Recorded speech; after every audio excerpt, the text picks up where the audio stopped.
Dunia maya kembali heboh dengan kisah cinta tak biasa antara Mbah Tarman 74 tahun dan Sheila Arika 24 tahun, pasangan beda usia 50 tahun asal Pacitan, Jawa Timur.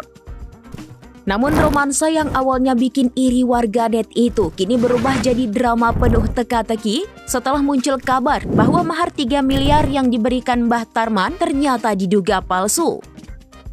Kepala Desa Jeruk Kecamatan Bandar Haris Kuswanto ikut angkat bicara.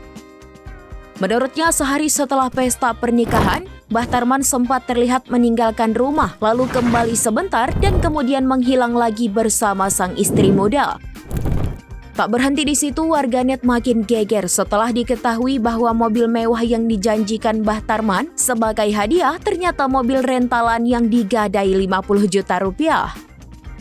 Kabar ini pertama kali dibongkar lewat live streaming akun Kandang Pacitan yang mengaku kerabat korban. Dalam siaran tersebut terungkap bahwa Mbah Tarman kabur membawa motor milik mempelai wanita begitu kedoknya terbongkar. Lebih parah lagi, menurut akun Mas Den yang juga ikut siaran, Mbah Tarman ternyata pernah menipu gadis lain di Wonogiri dengan modus serupa, yaitu janji harta dan warisan melimpah. Fakta makin mengejutkan muncul dari Dwi, mantan besan keluarga Tarman.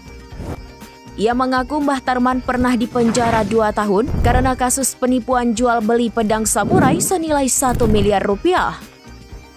Kini publik dibuat penasaran, apakah benar mahar 3 miliar itu cuma cek kosong dan kemana sebenarnya Mbah Tarman melarikan diri? Tim redaksi masih terus menelusuri kisah penuh tipu daya sang mbah cinta miliaran yang viral se-Indonesia ini.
Download Tribun X sekarang, menghadirkan lokal menjadi Indonesia.